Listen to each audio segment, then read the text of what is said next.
Hey, this is Mike. I'm in Myrtle Beach, South Carolina, visiting Sparks Toyota, and I'm joined by Michael Holmes. Hey, everybody. He's the go-to guy here, and he's very knowledgeable on the vehicles, of all the Toyota vehicles.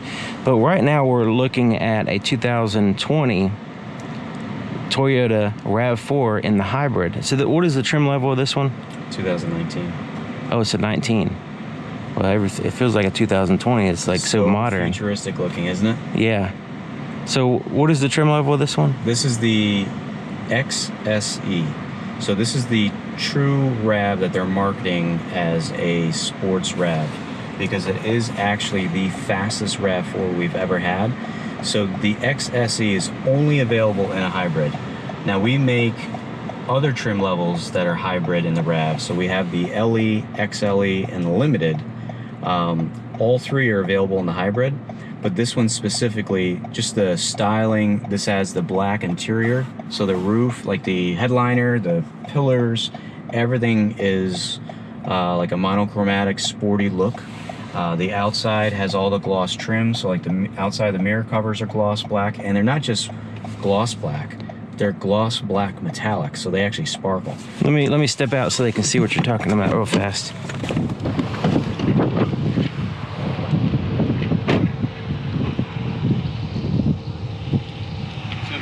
Close to any of the trim, you actually come over this side to be easier to see. Oh yeah, it's like a metal flake type thing right. going on. So it's just like our black metallic. So actually, are the wheels the same way? Yes. So everything matches together. So everything is the gloss black, and it's like I said, it's only on the XSE where you will have all this trim this way, the wheels this way, and then also the roof is the same thing. So it carries the same. It's got the roof rails, everything up there is black. It's all the sparkle. Okay. So that is pretty cool. Yeah, and you really have to pay attention and look close to it.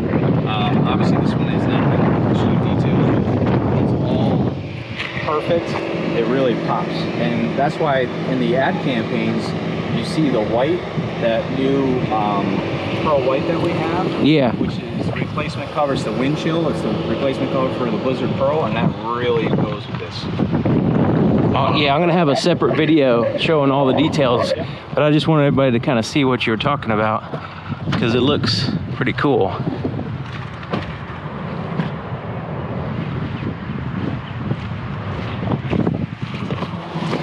Okay, so we're back here behind the store, and I like the fact that it has adjustable seat belts. And the seats are really comfortable. I like the height. It feels like I'm in a chair. Mm-hmm. But we're behind the store, and there's a little stretch back here, and we're gonna demonstrate something here. What are we gonna demonstrate? So not only is this the most fuel efficient RAV4 that we've ever had, 40 miles per gallon on the average, but it's also the fastest. Now all the RAVs, being that they're hybrids in that series, are fast. It's more power than we've ever had before. The acceleration is faster. This one specifically is the sport model, so the look and everything. So we're gonna put it in drive, and we're gonna twist it to sport mode. You notice that it turns red. Cool. And then we're gonna just basically from the so we're already in the all-wheel drive is automatic. Automatic. Okay. Always going on. So we're just gonna go from the brake pedal right to the gas. To the floor. Okay. Just to experience how much acceleration. It's not going to spin out on me, is it? Just keep it straight. Keep it straight. All right, here we go.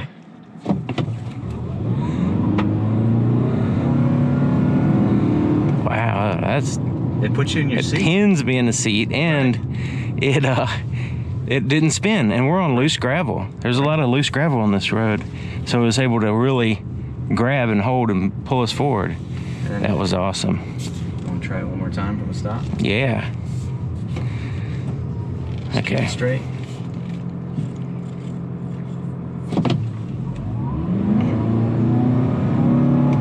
Wow. Yeah, and it's that instant torque from the electric motor that really kind of rewrites how you think of hybrids. Everyone just goes back to the Prius, and they have a thought process of what it is in their head. And really, honestly, I really look at like Tesla. Everyone is surprised how fast Tesla cars are. because the full electric, and that's what you're feeling. And it's that's that instant torque. torque. There's no revving up to get torque out of an electric motor. As soon as you give it power, it's there. So I didn't notice on the screen, it uses both the engine and the electric motor. Once it gets up to a certain speed, then the engine will take over. But really, that torque is really the powered by the electric motor. So right now, there's no engine running. Yeah. I didn't even notice that. Yeah. It just turned the engine off. Yeah. So we're using 0 gas right now. Yep. Now, should we continue keeping it in sport mode, or should we put it in regular mode? In sport the whole time. Okay. Or if you really want to switch it back? Well, we could. Let's go to. Let's see. Let's in eco. So you push on it to go into normal. Okay, there we go. Because we do have the trip information here, and I want to get kind of an idea of what kind of fuel economy we're going to get. So let's go here and clear that. And then we'll go to energy. So that way when we get back and see what kind of fuel economy we're getting with normal driving and not flooring it. We're low on fuel, so we can probably go like 200 miles, can't we? Pretty much. We still got a lot of range.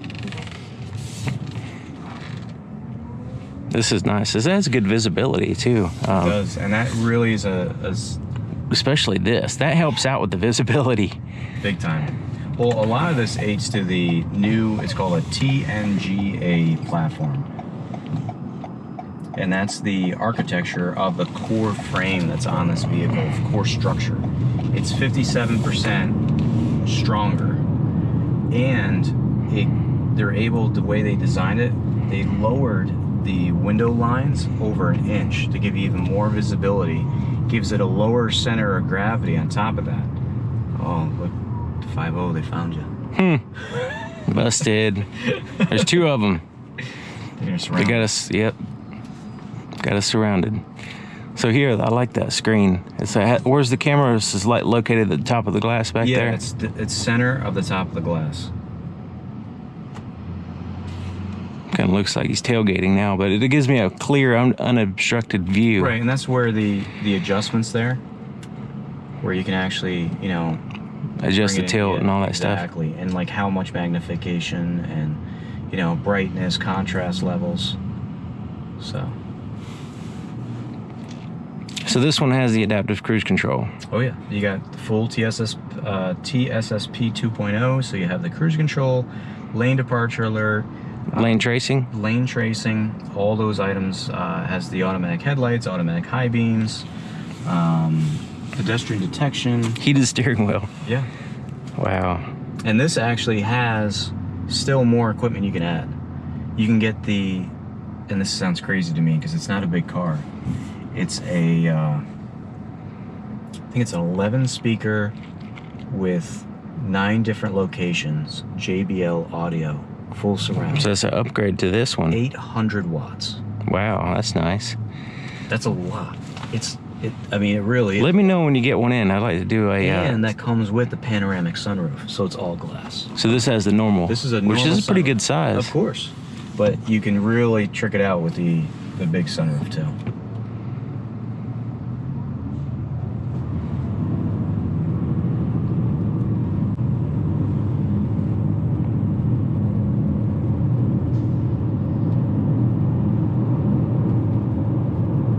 Can't wait to get out on the highway.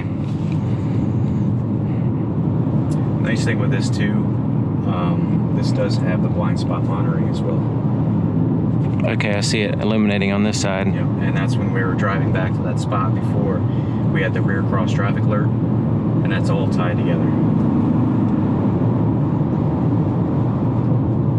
Yeah, and I didn't have the camera on. We backed up, and there was a car that flew behind me, and it just gave me a warning, and it let me know what side it was here on the screen, as well as there. It was coming from. So that's really nice when, like, if you're in a parking lot, at a mall, and you're between 2 windowless vans, and you can't see around them. Well, I mean, what about the idea of, let's say it was a big pickup truck or it was a big SUV? You know, it could be multiple different things, but yeah. I mean, it could be a combination of vehicles that aren't that large that have different locations of windows and A and B pillars and C pillars, where it obstructs your view. If you're trying to look through 3-4 cars, yeah. it doesn't make a difference how big they are. Yeah. We could be looking through Camrys, you know, if they're all in different spots. That's true, yeah. And also, And that's real life.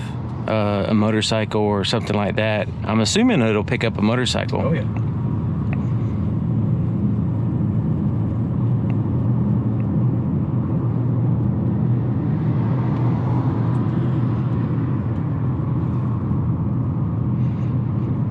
What is the speed control is all speed, right?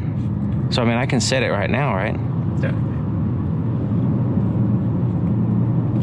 Yeah, okay. So I'm gonna put it up at speed limit's 55. I'm gonna put it up there and just kind of see how it follows these vehicles with the farthest distance set.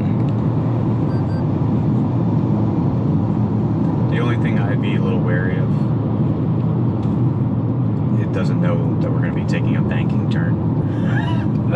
Oh yeah. I'm just seeing here on the straightaway. It's driving for you, but yeah, it doesn't have G sensors and all that. well, actually it does. But It does? Yeah, it has yaw, and it actually, there's a lot of cool technology in it, but it's still.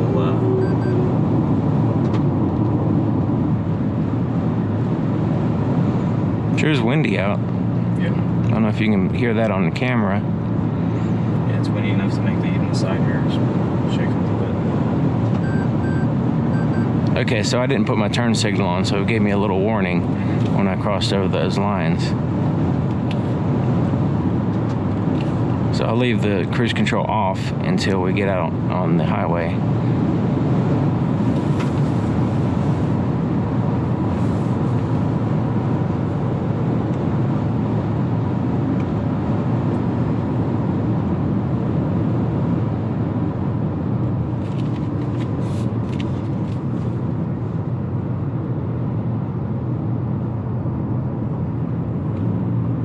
It's amazing how easy it is to steer modern vehicles. Yeah, that's the electronic steering too, where we've transitioned from the full fluid of a rack and pinion setup to the electric.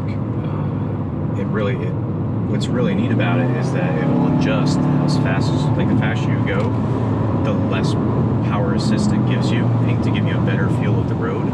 Whereas if you're around the parking lot, it actually gives you more power assist. Yeah, with the old hydraulic systems, it was like the opposite, where the slower you go, the less power you had, pretty much. Yeah, because it would feel all loosey-goosey when you're driving down the road, yeah, on the highway. It's like you don't really even need power steering when you're going fast, really. I'm gonna get over here. All right, I'm going a little bit too fast, so I don't even. All right, let's go ahead and turn the cruise control on, and okay, I got it set at 70. Shows the speed limit sign, See the pops up there. It's got a red border around it, letting me know that I'm an outlaw. Now I'm gonna get in this lane over here and get behind this truck, and then they'll decide how fast we go, because it's gonna back us off using the radar system.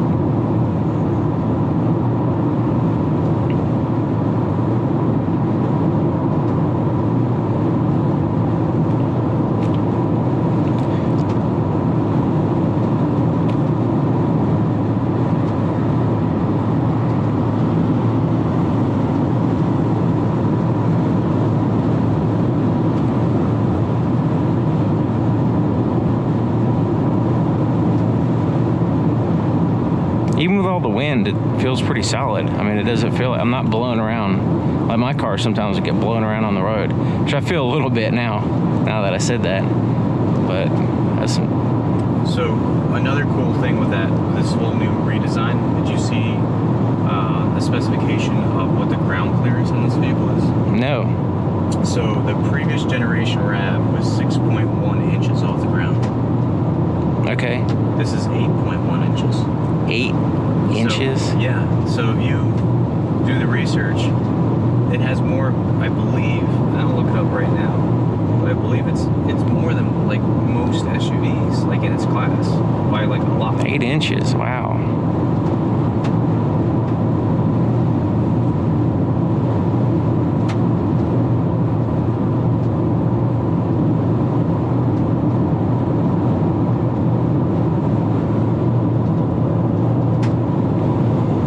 Now that blue stitching, is that this particular trim level, or that it's a hybrid? No, it's the XSE.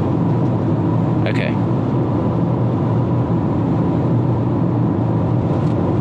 So here's now the standard Grand Cherokee is 8.6 inches. So this has almost the ground clearance of a Grand Cherokee. Wow. Okay. It's a whole different class of vehicle.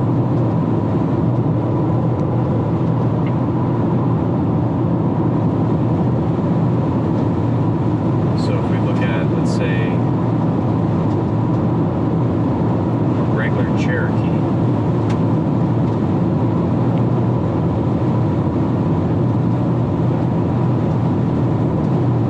And just so everybody knows, that little rattling sound you hear, there's a paper tag on the back of this vehicle, so the wind's blowing it, making that noise back there. So that's what that is.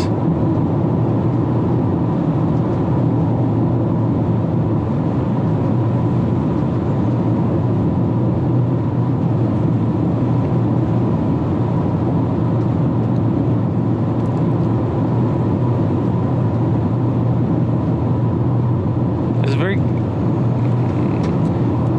has a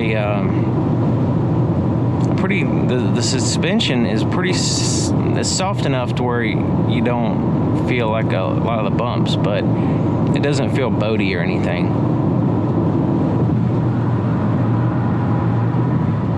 That's the issue I have sometimes with super soft, which I hadn't really experienced that in modern cars. Seems like that's more of the older ones. Yeah. I mean, they just handle so well now, and with that new platform that they're building on, and that's, did you see the press release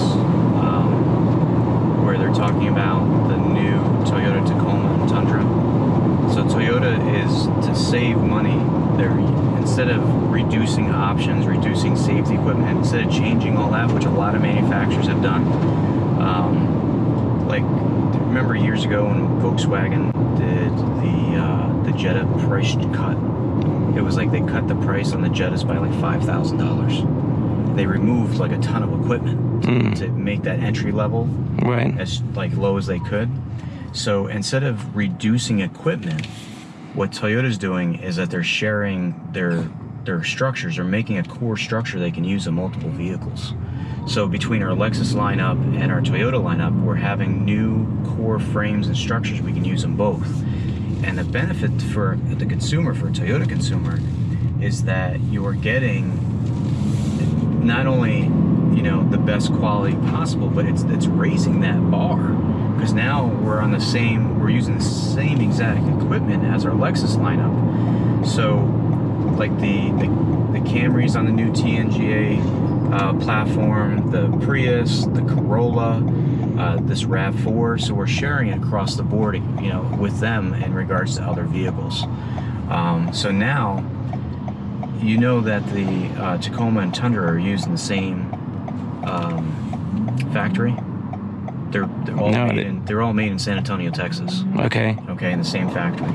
So what they're working on right now, and we may see it. Everyone asks when the new generation this, new generation that. I don't ever have. They don't tell us to the level of where, you know, hey, you're going to see a whole new such and such. I know usually around the same time everybody else knows. Okay. I mean, I get the question all the time, when am I going to see a new Tundra? But definitely by 21, and maybe as early as 20. I don't know which model you'll see it in, but they're using a platform, and be all new, where they'll take a Tacoma chassis and a Tundra chassis, and they're used for both. So I would think that there's going to be a core structure that will be used for both, and then for the Tundra they're going to be adding a secondary structure to it. so that they can actually have a Tundra as well. So they're sharing it between the two. So that cuts the cost of all the R&D and all that stuff. Well, it cuts the cost of having to build two separate frames, two separate this, two separate, and if you can have a core structure of the vehicle, the more you make something. And that's why, I mean, Toyota has that TSSP in all their vehicles now. And they've already announced that the 2020 4Runner will have TSSP. So it's going to be in all of them, and by putting them in all of them, you're going to get it so that way it'll be to reduce the cost. So the consumer, normally it used to be thousands of dollars to get radar, cruise control, pre-collision systems. Just kind of added. That was on the higher end stuff. Right, and it was exactly like on an XLE Camry. It was a technology package. On the Highlander, on the Limited, it was a technology package. Now, you have them on all trim levels, all vehicles. By putting it in all of them, you can reduce the cost, because now you're putting it in and also customers know what to expect. They buy a Toyota, they get the safety features. Right, and you don't have to get a certain package. If you're shopping, let's say, for your first vehicle, you're getting all that equipment, all that value, no matter what one you buy. So I'm seeing the lane tracing is handling the wind pretty good. Yeah, as well as this curve. Yeah, the curve and the wind and.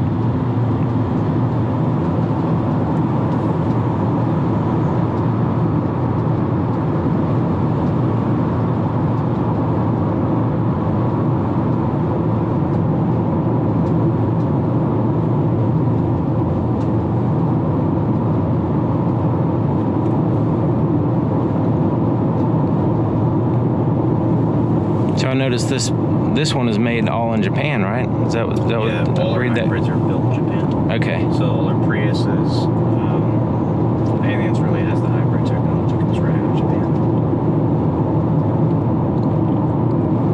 Yeah, William was telling me he has a hybrid and he's had it for years and put a lot of miles on it. It's a Prius. I think they said it was a Prius. You ask him how many times he's put brakes on it. He's got like 100,000+ miles on it. Probably never. Yeah. It seems crazy. Like you'd think it's totally like impossible, but the whole, and it's nothing you have to really think about, to drive them. But if you actually start thinking about the whole idea of that the vehicle truly is using itself to slow down the vehicle, which charges the battery. Right. Okay. So it's the engine braking that's helping. So that's what. So when we're going downhill and we see the arrow going that way, it's using that. Slowing, yes, the actual batteries to slow down to recharge itself. It's like the wheels are now, what do you call it? The wheels are like generators. They're kind of like generators. Exactly.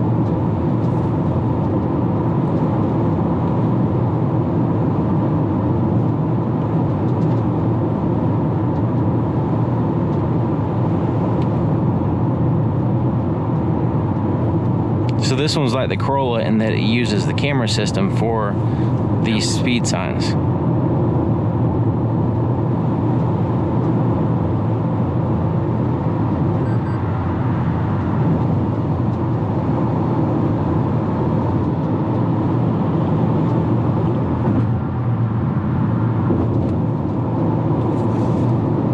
Are these Softex seats? Yes. Okay. Does Toyota use any leather anymore? Anything? They do. They're transitioning it. I mean, and that's part of being the eco-friendly company that they are, with using recycled materials and kind of reducing their own carbon footprint and trying to, maximize efficiencies and reduce waste. That was a big thing that Toyota had been working on.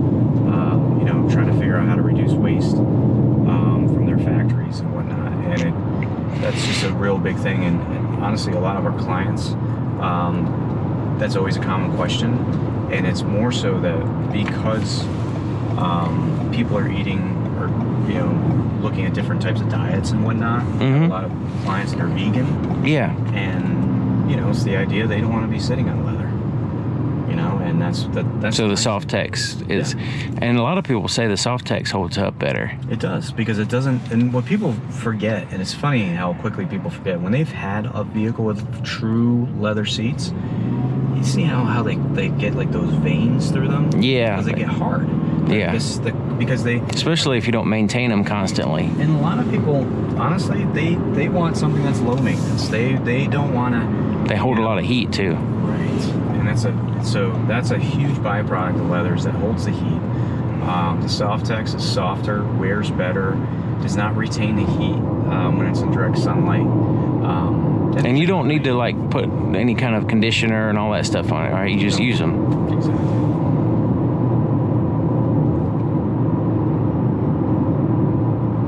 Yeah, when I was selling cars, I saw a lot of used cars get traded in with leather seats that looked like total crap, and they had to do a lot of work to them to make them look somewhat decent to sell the car. But the seats, like a Softex type material, you just wipe it down and it's still like it's not faded or anything. A lot of people don't even realize that, like BMW, half their cars aren't leather seats. It's a true premium to get leather in a BMW. People don't even notice. Really? Yeah. When they buy like a 3 Series or, an X3, most of the time people don't even realize that. Until you start going in the upper trim levels, it doesn't come standard with leather. But you can't get cloth seats in a BMW.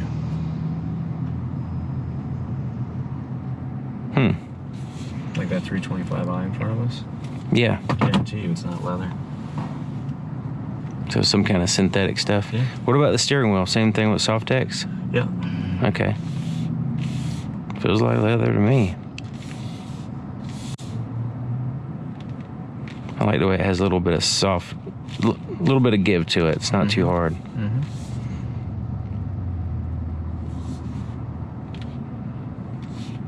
It's all engineered leather.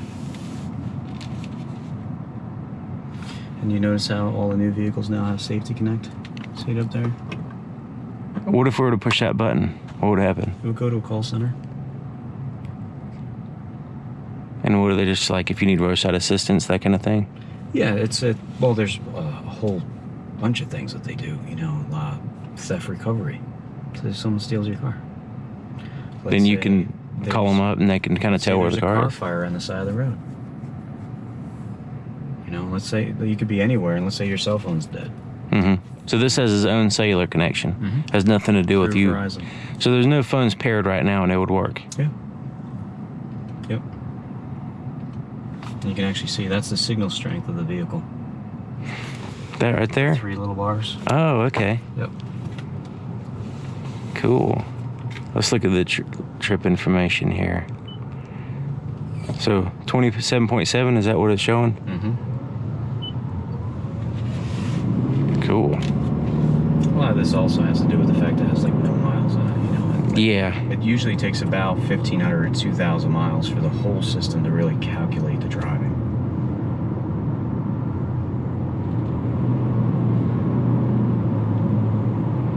What's it rated? This? Yeah. So your average is 40 miles per gallon. Your city, I believe, is 43. It's 41 city, 38 highway, and 40 is your average. Okay. So it's going to get better. It's going to be much better than that normally. Yeah.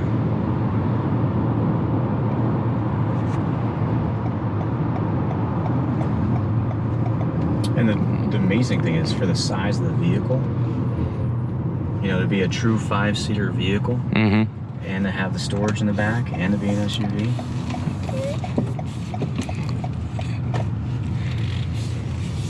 Yeah, I'm impressed with it. And as we were talking about before, not only do you have the EV mode, you have the sport mode, you have your normal mode, but it actually, let's say you like different activities, but you want to go camping or hiking or to a bike trail and you're going off pavement.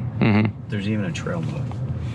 So it's an advanced all-wheel drive system with that coupler that's in the back, which is really, it has to do with how much power to one side or not, and to help stability control on off-road conditions. Can it keep up with the Tacomas? Closing the gap. Closing the gap. They're closing the gap.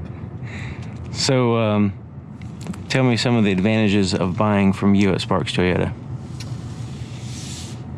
There's a lot of really cool tech that's in this vehicle, and by buying it from us, we moved down here about 5 years ago, and I've been with the store that long, and it's just being able to be here for our clients, to go over features, functions, and the benefits of the features even before and after the sale, as well as we have the lifetime powertrain warranty, which will, it takes that 5-year 60,000 mile warranty and extends it to as long as you own the vehicle, as long as it's titled to you. You have the normal warranties here, which is Toyota warranties, 3-year 36,000 miles. You get the 2 years 25,000 miles of Toyota Care. You get 3 years unlimited mileage on Safety Connect. And that's going to, let's say you're broken down somewhere, you see something going on, or real life. Let's say we saw a gentleman, not in a Toyota, and obviously there's a ton of people around, but he lost control of his car right out here in front of the dealership and landed in the ditch. Now thankfully there was a ton of people, it's during business hours, but if he was unconscious, how long would he be there? If the same thing happened and you're in this vehicle, Toyota would see the sensors, it would see all the data of the collision of putting it in a ditch, and they would actually call into the vehicle. And if you were unresponsive, they'll actually pinpoint where your vehicle is and alert authorities to, help rescue you. I mean, if you're going to need medical attention if you're unconscious. So that's what's nice with this, being that it's complimentary 3 years unlimited miles for the Safety Connect. So going on past that, like I said, you have the 3-year 36 bumper to bumper warranty, you have the 5-year 60,000 mile powertrain warranty, and you get the lifetime powertrain warranty from us here at Sparks Toyota nationwide. And if you move, it's not something that we tie you to the dealership where you have to do maintenance or any of that stuff, like as some other clients have mentioned to us, other dealerships have done. It truly, you buy it from us, we can ship it to you if you like. I can help you.